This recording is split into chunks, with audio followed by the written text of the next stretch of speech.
அனைவருக்கும் வணக்கம். இது தமிழர். இன்றைக்கி நம்ம என்ன பேச போகிறோம்னா, நாம் தமிழர் கட்சியோட மாநில அங்கீகாரம் ரத்தாகுமா தொடருமா அப்படின்னு பற்றி தான் இப்போ பேச போகிறோம். அதாவது கடந்த நாடாளுமன்ற தேர்தலில் நாம் தமிழர் கட்சி 8% வாக்குகள் வாங்கி மாநில அங்கீகரிக்கப்பட்ட கட்சியாக மாறினாங்க. அடுத்து இப்போ முடிஞ்ச சட்டமன்ற தேர்தலில் பார்த்திங்கன்னா அது அப்படியே பாதியாக குறைஞ்சி 4% ஆயிடுச்சு. அது ரொம்ப வருத்தமான ஒரு விடயம்னா, அது நாம் தமிழர் கட்சி உறவுகளுக்கு ஒரு சந்தேகம் இருக்கும். அதாவது போனதோட நம்ம மாநில அங்கீகரிக்கப்பட்ட கட்சியாக மாறினோமே, இது தொடருமா இல்லை ரத்தாயிருமா அப்படின்னு நிறையா பேர் சிந்திச்சுக்கிட்டு இருப்பாங்க.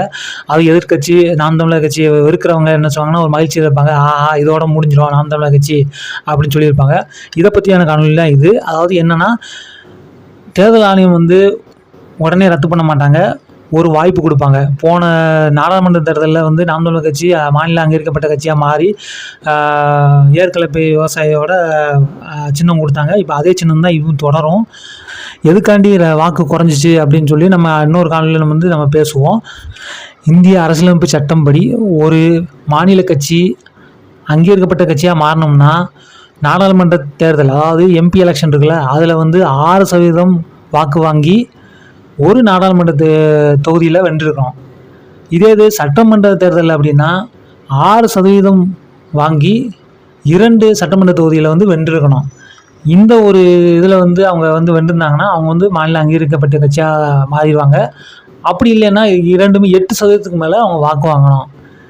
இந்த 2 விடயத்தை அவங்க செய்யணும். ஒன்று 8% வாக்கு வாங்கணும், இல்லைன்னா 6% வாக்கு வாங்கணும். நாடாளுமன்ற தேர்தல்னால் ஒரு இடத்துல வெல்லணும் நாடாளுமன்ற தொகுதியில், சட்டமன்றம்னா 2 இடத்துல அவங்க வெல்லணும். இதுதான் இந்திய தேர்தல் ஆணையம் விதி. இந்திய அரசியலமைப்பு சட்டப்படி இதான் சட்டமாகவும் இருக்குது. அதனால் இந்த தேர்தலில் இப்போ முடிவுகளை வச்சு நாம் தமிழர் கட்சியோட அங்கீகாரம் ரத்தாகாது. அதனால் நாம் தமிழர்கள் கட்சி உறவுகள் மகிழ்ச்சியாக இருங்க. அடுத்த கட்ட வேலைகள் என்ன செய்யணுமோ அதுக்கான நிலைப்பாட்டை எடுங்க. அதுக்கான செயல்பாடுகளை நீங்கள் செய்ய ஆரம்பிங்க. அது கட்சிகளுக்கு எதிர்கட்சி தோழர்களுக்கோ இல்லை இதை வெறுக்கிறவங்களுக்கும் சொல்லிக்கிறேன். அதனால் இந்த தடவை கட்சியோட அங்கீகாரம் ரத்தாகாது.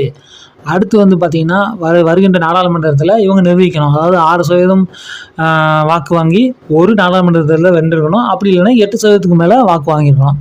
அதனால் அதற்கான வேலைகளை வென்றெடுக்கக்கூடிய வேலைகளை நாம் தமிழர் கட்சிகள் முன்னெடுக்கணும்னு சொல்லி நான் முடிச்சுக்கிறேன். அதுவும் இல்லாமல் சட்டமன்ற தேர்தலில் இருந்தால், அதாவது 2031 வருதுன்னா அதில் பார்த்திங்கன்னா 6% குறைஞ்ச 6% வாங்கி 2 இடங்களில் சட்டமன்றத்தில் வென்றெடுக்கணும். அப்படின்னா தான் அங்கீகரிக்கப்பட்ட கட்சியாக தொடர முடியும். அப்படி இல்லைன்னா 8% வாங்கியிருக்கணும். இதான் தேர்தல் ஆணையத்தோட விதி. இந்திய அரசியலமைப்பு சட்டப்படி இதான் சட்டமாகவும் செயல்படுது. நன்றி. அடுத்த நாளில் பார்க்கலாம்.